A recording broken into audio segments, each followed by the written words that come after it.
선생님, 저 아이들은 왜 저렇게 말랐어요?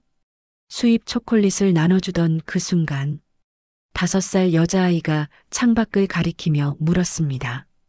창밖엔 배급소 앞에 줄 선 아이들이 보였습니다.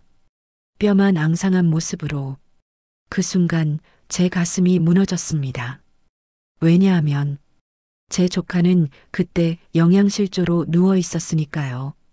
같은 하늘 아래 불과 몇 킬로미터 떨어진 곳에서요. 한쪽에서는 수입 과자를 먹으며 자라는 아이들이 있고 다른 한쪽에서는 옥수수죽도 제대로 먹지 못해 죽어가는 아이들이 있었습니다. 저는 그날 결심했습니다. 이 위선의 나라에서 더 이상 살 수 없다고. 두만강을 건너던 그 추운 겨울밤, 얼음 위에서 미끄러질 때마다 제 뇌리를 스쳤던 것은 그 아이들의 얼굴이었습니다. 총소리가 들릴 때마다 저는 생각했습니다. 이렇게 죽는다면 적어도 진실은 말하고 죽자. 이 믿기 힘든 이야기가 궁금하시다면 구독과 좋아요 부탁드립니다. 여러분의 관심이 북한의 진실을 세상에 알리는 힘이 됩니다. 제 이야기는 2010년대 초반 평양 중구역의 한 타가소에서 시작됩니다. 당시 저는 26살이었고 각 교원 자격을 받아 타가소에 배치된 지 얼마 되지 않았습니다. 제가 근무하게 된 곳은 평범한 타가소가 아니었습니다. 1호 타가소라고 불리는 당과 군의 고위 간부 자녀들만 다니는 특별한 곳이었죠. 처음 출근하던 날 저는 압도당했습니다. 입구부터 다른 타가소들과는 차원이 달랐습니다. 대리석 바닥, 수입 장난감들, 최신식 냉난방 시설, 심지어 작은 수영장까지 있었습니다. 선생님, 처음이시죠? 여기는 평양에서도 가장 좋은 타가소예요. 선배 교원이 자랑스럽게 말했습니다. 저는 이 일을 영광으로 생각했습니다. 당시 제 생각으로는 우리 공화국의 미래를 책임질 아이들을 돌보는 것이 얼마나 대단한 일인가 싶었으니까요. 매일 아침 8시가 되면 검은색 세단들이 줄지어 들어왔습니다. 아이들은 깨끗한 옷을 입고 잘 빗은 머리에 반짝이는 구두를 신고 내렸습니다. 부모들은 제게 공손하게 인사했고 저는 최선을 다해 그 아이들을 돌봤습니다. 제가 담당한 반에는 20명 정도의 아이들이 있었습니다. 5살에서 7살 사이의 아이들이었죠. 선생님, 우리 집에 놀러 오세요. 엄마가 초콜릿 많이 사오셨어요. 우리 아빠는 장군님 생일 때 선물 드렸어요. 저는 어제 중국에서 온 장난감 받았어요. 아이들은 천진난만했습니다. 자신들이 얼마나 특별한 환경에서 자라는지도 모른 채 매일 새로운 이야기를 들려주었습니다. 점심시간이 되면 아이들에게는 흰쌀밥과 고기 반찬, 과일이 제공되었습니다. 저를 포함한 교원들도 똑같은 식사를 했습니다. 당시 저는 이것이 당연하다고 생각했습니다. 오후가 되면 사상 교육 시간이 있었습니다. 위대하신 수령님과 장군님의 은혜로 우리는 이렇게 행복하게 살고 있습니다. 저는 교환대로 아이들에게 가르쳤고 아이들은 고개를 끄덕이며 따라했습니다. 하지만 가끔 이상한 순간들이 있었습니다. 어느 날 한 아이가 그림을 그리다가 말했습니다. 선생님, 우리 집에는 텔레비전이 2개예요. 하나는 조선중앙 텔레비전 보는 거고 하나는 그건 비밀이에요. 저는 웃으며 넘겼지만 속으로는 궁금했습니다. 비밀 텔레비전이라니 무슨 말일까? 당시 저는 의심하지 않았습니다. 체제를, 당을, 수령님을 의심하는 것은 상상조차 할 수 없었으니까요. 저는 그저 주어진 일을 성실히 했고 저녁이 되면 집으로 돌아가 또 다른 평범한 하루를 보냈습니다. 하지만 그 평범함 속에 작은 균열이 생기기 시작했습니다. 제 인생이 바뀐 날은 봄이 오는 어느 화창한 오후였습니다. 그날 저는 아이들을 데리고 야외 활동을 나갔습니다. 타가소 근처에 작은 공원이 있었는데 날씨가 좋은 날이면 아이들을 데리고 산책을 하곤 했습니다. 아이들은 즐겁게 뛰어놀았습니다. 새 옷을 입고 깨끗한 운동화를 신은 채로요. 저는 벤치에 앉아 아이들을 지켜보며 미소 짓고 있었습니다. 그때였습니다. 공원 옆 작은 시장 골목에서 몇 명의 아이들이 걸어 나왔습니다. 나이는 제가 돌보는 아이들과 비슷해 보였지만 완전히 달랐습니다. 해진 옷에 더러운 얼굴, 맨발에 가까운 해진 신발. 그중 한 아이는 배를 움켜쥐고 절뚝거리며 걷고 있었습니다. 제가 돌보던 7살 여자아이 송이가 제 손을 잡아당겼습니다. 선생님, 저기 애들 좀 봐요. 응, 그래. 조용히 해야 해. 근데 선생님, 왜 저 애들은 우리랑 다르게 생겼어요? 저는 순간 말문이 막혔습니다. 왜 저렇게 마른 거예요? 밥을 안 먹어요? 송이의 눈은 순수한 호기심으로 가득했습니다. 아기도 차별도 없는 그저 궁금증뿐이었습니다. 저는 교환에서 배운 대로 대답하려 했습니다. 저 아이들은 열심히 공부하지 않아서 그런 거란다. 하지만 그 말이 제 입에서 나오는 순간 저는 알았습니다. 이것이 거짓말이라는 것을. 그날 저녁 집에 돌아온 저는 깊은 고민에 빠졌습니다. 제 동생의 아들, 제 조카 철수가 떠올랐습니다. 철수는 그때 6살이었습니다. 동생은 공장 노동자였고 배급이 끊긴 지 오래였습니다. 철수는 자주 배가 아프다고 했고 얼굴은 점점 더 말라갔습니다. 바로 제가 낮에 본 그 시장 아이들처럼요. 왜 같은 나이인데 송이는 초콜릿을 먹고 철수는 옥수수죽도 제대로 못 먹을까? 왜 송이 아빠는 검은 세단을 타고 우리 동생은 부서진 자전거를 타고 출근할까? 이런 생각을 하는 것만으로도 두려웠습니다. 북한에서 체제를 의심한다는 것은 목숨을 거는 일이니까요. 다음 날 타가소에서 저는 새로운 것들을 보기 시작했습니다. 한 아이 가방에서 흘러나온 중국산 과자들, 다른 아이가 자랑하는 일본제 장난감, 어느 부모가 제게 건네는 미국 달러로 된 감사의 표시. 선생님, 우리 애가 다른 애들보다 관심을 좀 더 받으면 좋겠어요.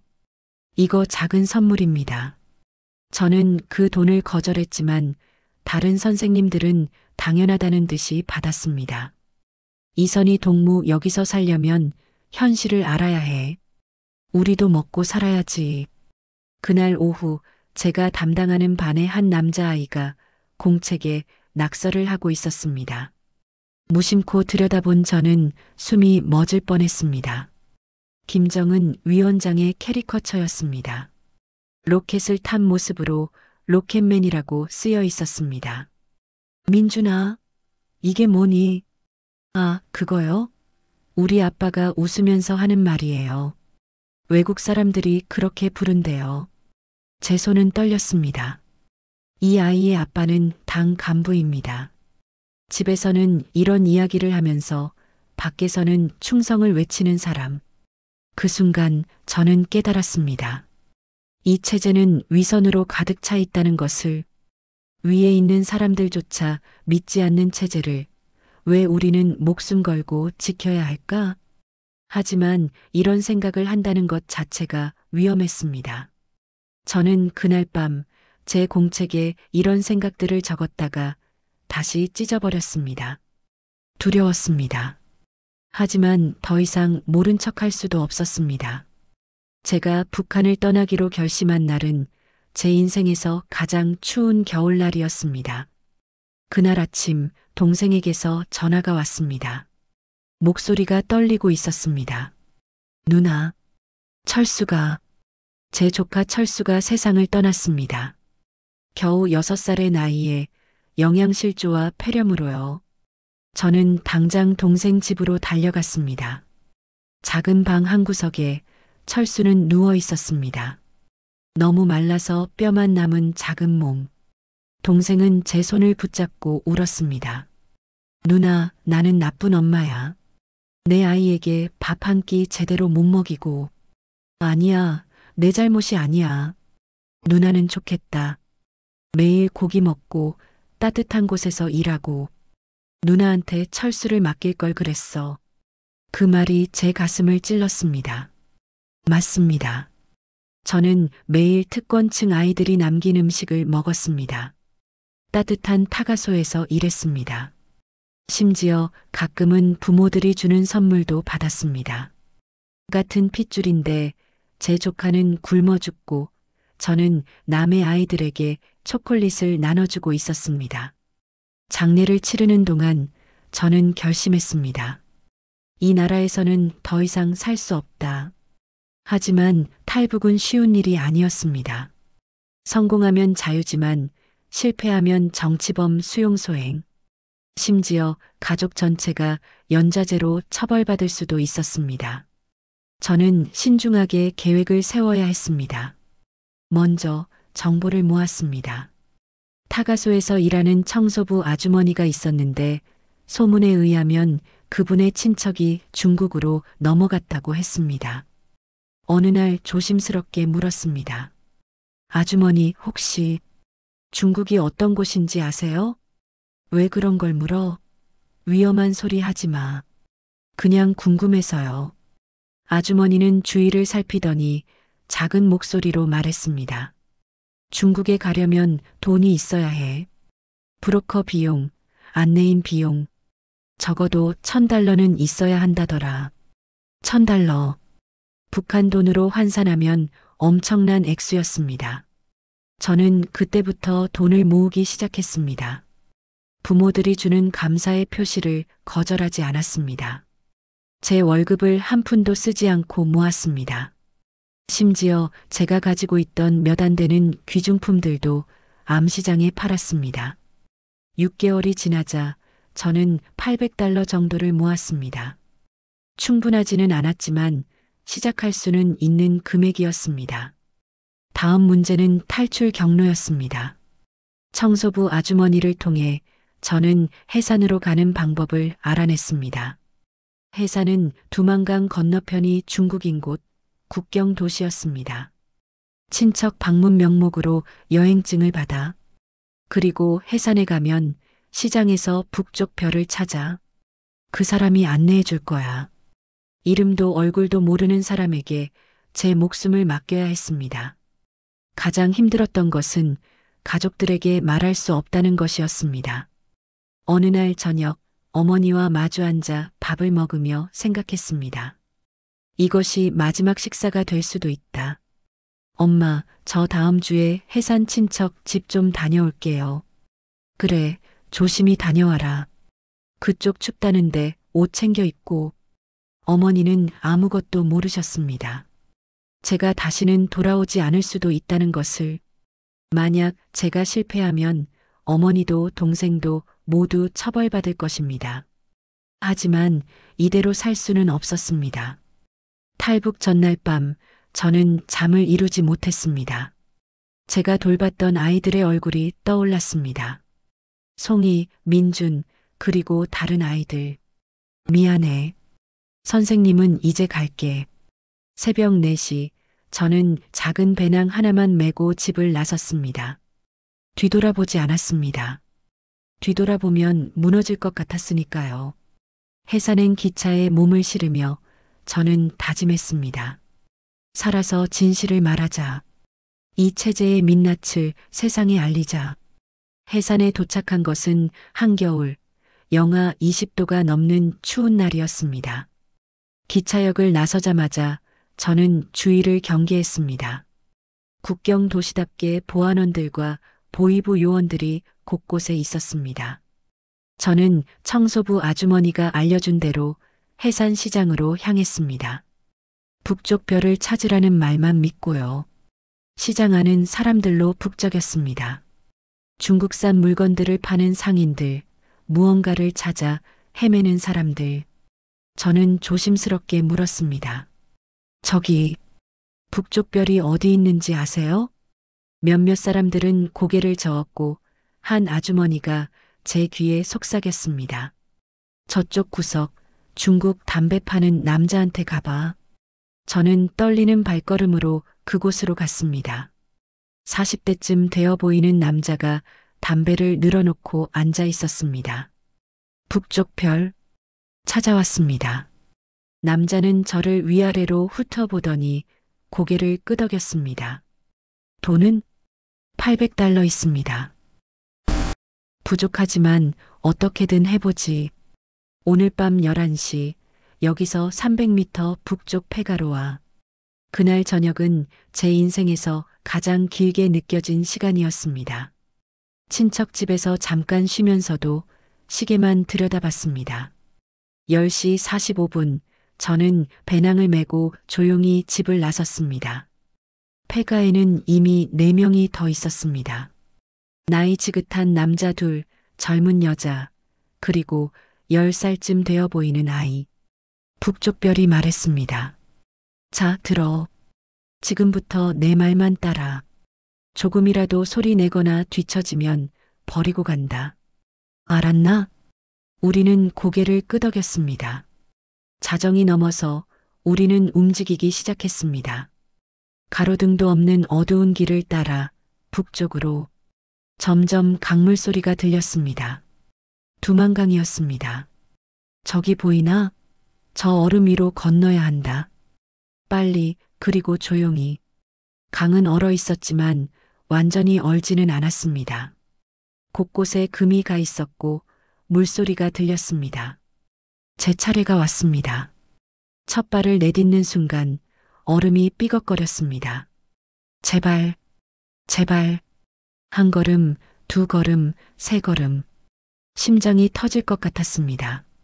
그때였습니다. 거기서 뒤에서 고함 소리가 들렸습니다. 보안원이었습니다. 뛰어. 지금 당장. 북쪽 별이 소리쳤고 우리는 미친 듯이 달렸습니다. 얼음 위에서 미끄러지고 넘어지면서도 멈추지 않았습니다. 탕, 탕. 총소리가 울렸습니다. 제 옆을 총알이 스쳐 지나갔습니다. 앞에서 함께 도망치던 남자 한 명이 비명을 지르며 쓰러졌습니다. 총에 맞은 것입니다. 멈추지 마. 계속 뛰어. 저는 뒤돌아보지 않았습니다. 뒤돌아보면 저도 죽을 것 같았습니다. 얼음이 깨지는 소리, 물에 빠지는 소리, 비명. 하지만 멈출 수 없었습니다. 마침내 건너편 땅을 밟았습니다. 중국이었습니다. 엎드려. 불 꺼질 때까지. 우리는 땅에 엎드려 숨을 죽였습니다. 뒤에서는 여전히 총소리와 고함 소리가 들렸지만 점점 멀어졌습니다. 10분쯤 지났을까 북쪽 별이 일어났습니다. 일어나. 이제 가야 한다. 저는 일어나 뒤를 돌아봤습니다. 5명이 출발했는데 4명만 건넜습니다. 한 명은 강 한가운데서 쓰러져 있었습니다. 젊은 여자가 흐느꼈습니다.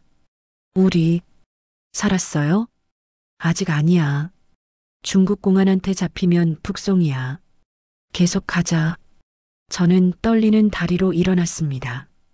옷은 젖어 있었고 온몸이 얼어붙는 것 같았습니다. 하지만 살아 있었습니다. 북한을 벗어났습니다. 그날 밤 중국 어느 마을의 헛간에서 숨어 지내며 저는 생각했습니다. 이제 반은 왔다. 하지만 진짜는 지금부터다. 중국에 도착했을 때 저는 자유를 얻었다고 생각했습니다. 하지만 그것은 착각이었습니다. 북쪽 별은 우리를 연길의 한 조선족 집으로 데려갔습니다. 낡은 2층 건물의 지하방, 창문도 없는 곳이었습니다. 여기서 일주일 숨어 있어. 공안들이 국경 지역 단속할 때니까. 우리 넷은 그 좁은 방에서 숨죽이며 지냈습니다. 밖에 나갈 수도 큰 소리를 낼 수도 없었습니다. 사흘째 되던 날 함께 온 10살 아이가 열이 났습니다. 강물에 빠졌다가 나온 후유증이었습니다. 아이의 어머니가 울먹이며 말했습니다. 제발 병원에 좀 데려가 주세요. 안 돼. 병원 가면 신분 확인해. 그럼 다 끝이야. 우리는 아무것도 할 수 없었습니다. 다행히 아이는 이틀 후 회복했지만 그 모습을 보며 저는 깨달았습니다. 여기도 안전하지 않구나.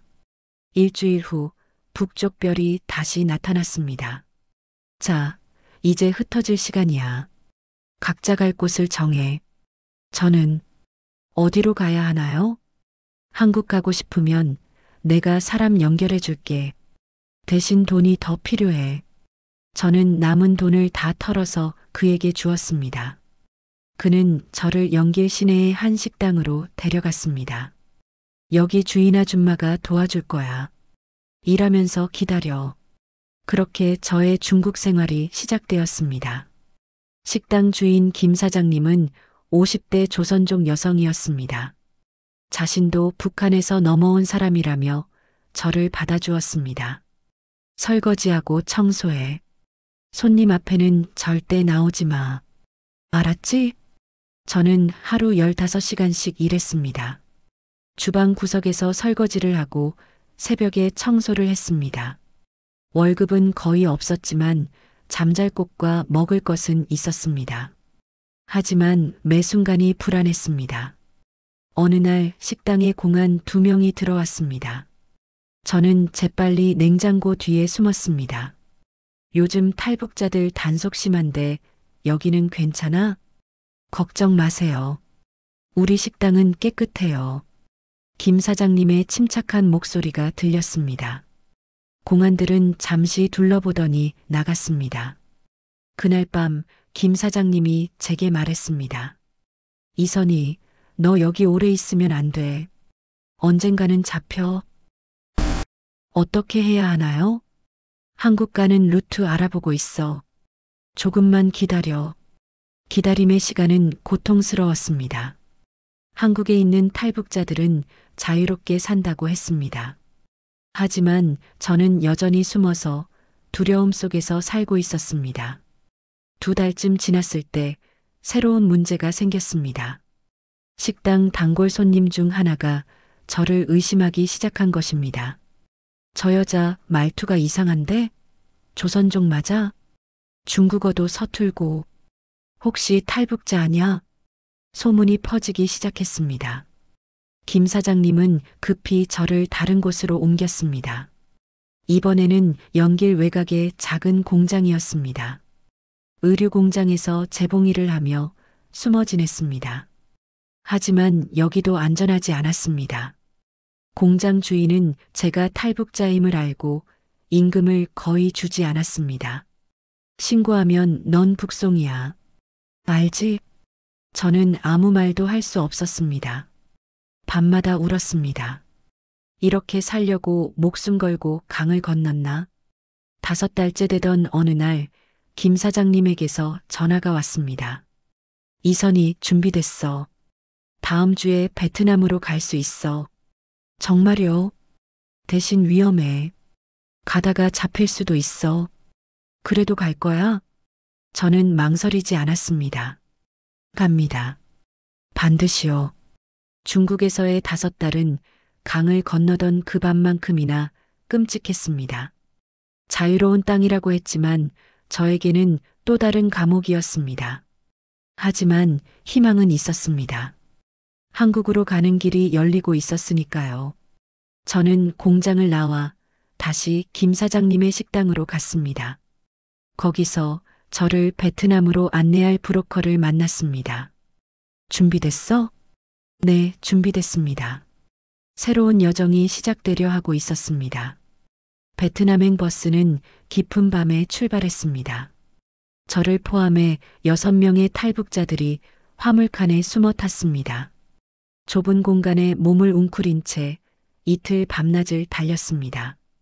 브로커가 말했습니다. 검문소 지나갈 때는 절대 숨소리도 내지 마. 들키면 다 끝이야. 버스가 멈출 때마다 심장이 멎는 것 같았습니다. 중국 공안들의 목소리, 차 문 열리는 소리, 짐 뒤지는 소리. 한 번은 정말 발각될 뻔했습니다. 화물칸 좀 열어봐. 그냥 옷가지들이에요. 열어보라고. 공안이 화물칸 문을 열었습니다. 우리는 옷더미 밑에 숨어 숨을 죽였습니다. 제 옆에 있던 여자가 기침을 참느라 온몸을 떨었습니다. 저는 그녀의 손을 꽉 잡았습니다. 공안이 짐을 뒤적였습니다. 제 머리 바로 위까지 손이 왔습니다. 됐어, 가. 기적처럼 우리는 발각되지 않았습니다. 사흘 후 우리는 베트남 국경을 넘었습니다. 하지만 안심하기에는 이르렸습니다. 이제 라오스를 거쳐 태국으로 간다. 거기서 한국 대사관으로. 라오스에서 우리는 또 다른 브로커를 만났습니다. 이번에는 배를 타고 메콩강을 건너야 했습니다. 강을 건너던 중 배가 고장났습니다. 물이 배 안으로 들어오기 시작했습니다. 다들 물 퍼내.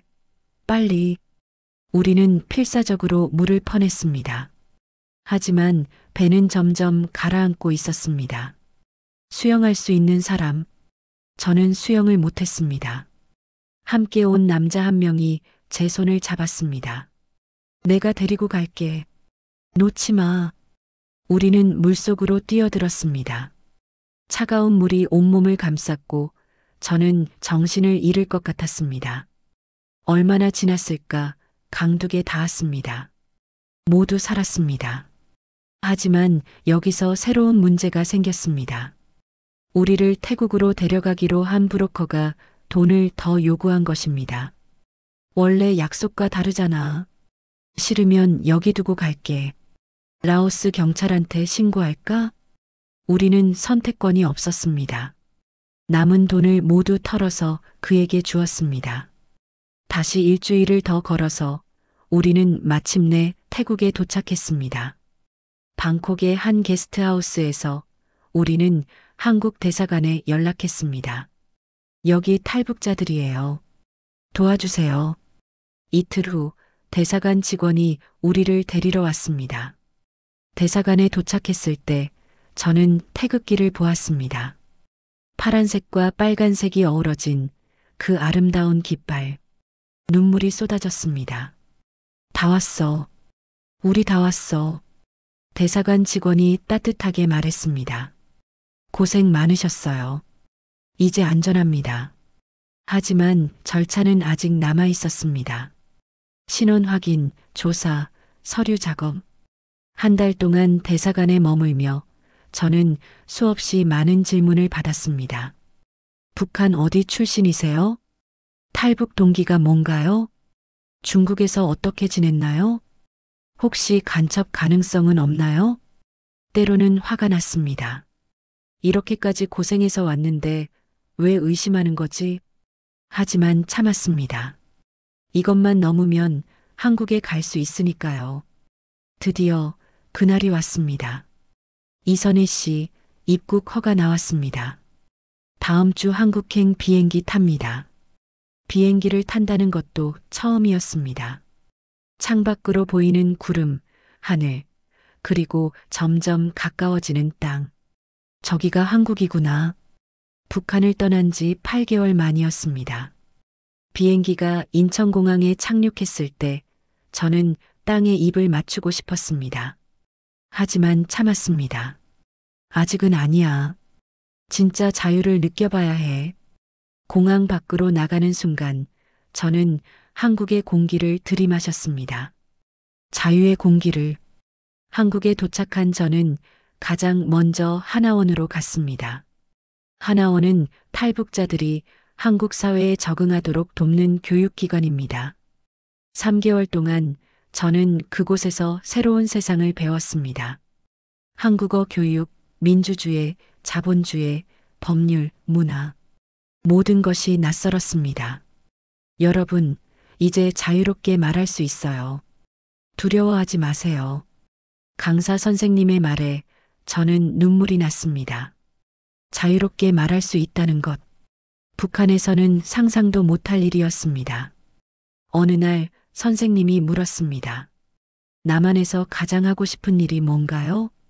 저는 대답했습니다. 저는 아이들을 가르치고 싶어요. 자유로운 아이들을요. 하나원을 졸업하고 저는 서울의 작은 원룸에서 새 삶을 시작했습니다. 정부 지원금으로 당분간 생활할 수 있었지만 저는 빨리 일하고 싶었습니다. 처음 구한 일은 편의점 아르바이트였습니다. 어서 오세요. 손님들에게 인사할 때마다 신기했습니다. 여기서는 누구에게나 친절해도 되는구나. 눈치 보지 않아도 되는구나. 어느 날 편의점에 어린 손님이 왔습니다. 6살쯤 되어 보이는 남자아이였습니다. 사장님, 초콜릿 주세요. 그 순간 제가 돌보던 아이들이 떠올랐습니다. 송이, 민준. 그 아이들은 지금 어떻게 지내고 있을까? 저는 그날 밤 제 일기장을 펼쳤습니다. 그리고 쓰기 시작했습니다. 평양 1호 타가소에서의 기록. 제가 목격한 것들, 들은 것들, 느낀 것들을 모두 적었습니다. 이것을 언젠가 세상에 알려야 한다고 생각했습니다. 1년 후 저는 어린이집 보조교사로 일하게 되었습니다. 비록 정식 교사는 아니었지만 다시 아이들과 함께할 수 있어서 행복했습니다. 한국 아이들은 북한 아이들과 달랐습니다. 자유롭게 웃고 자유롭게 꿈을 말했습니다. 선생님, 저는 커서 우주 비행사가 될 거예요. 저는 가수가 될 거예요. 이 아이들에게는 한계가 없었습니다. 태어난 곳이, 부모가 누구인지가 중요하지 않았습니다. 저는 이 아이들을 보며 생각했습니다. 북한 아이들도 이렇게 꿈꿀 수 있다면 얼마나 좋을까. 2년이 지났을 때 저는 용기를 냈습니다. 제 이야기를 세상에 알리기로요. 처음에는 작은 모임에서, 그 다음에는 학교에서, 그리고 지금은 이렇게 여러분께.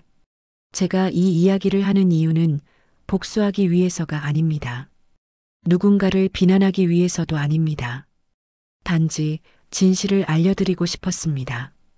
북한에는 아직도 2,500만 명의 사람들이 살고 있습니다. 그들도 우리와 똑같은 사람들입니다. 사랑하고 꿈꾸고 자유를 원하는 사람들입니다. 하지만 그들은 태어난 곳 때문에 그 자유를 누리지 못하고 있습니다. 저는 가끔 꿈을 꿉니다. 제가 돌봤던 아이들이 나오는 꿈을. 송이가 웃으며 말합니다. 선생님, 저도 자유로운 곳에서 살고 싶어요. 꿈에서 깨면 저는 울고 있습니다. 미안함과 죄책감 때문에. 하지만 저는 포기하지 않을 것입니다. 언젠가 모든 북한 사람들이 자유를 누리는 그날까지. 지금 이 순간에도 두만강을 건너려는 누군가가 있을 것입니다. 중국 어딘가에서 숨어 지내는 누군가가 있을 것입니다. 저는 그들에게 말하고 싶습니다. 포기하지 마세요. 자유는 반드시 옵니다. 그리고 여러분께 부탁드립니다. 북한의 현실에 관심을 가져주세요. 그들도 우리와 같은 사람이라는 것을 기억해 주세요. 자유는 공짜가 아닙니다. 저는 그것을 목숨을 걸고 배웠습니다. 여러분이 지금 누리는 이 자유가 얼마나 소중한 것인지 잊지 말아주세요. 오늘도 저는 서울 거리를 걸으며 생각합니다. 나는 자유롭다. 그리고 감사합니다. 이 이야기를 들어주셔서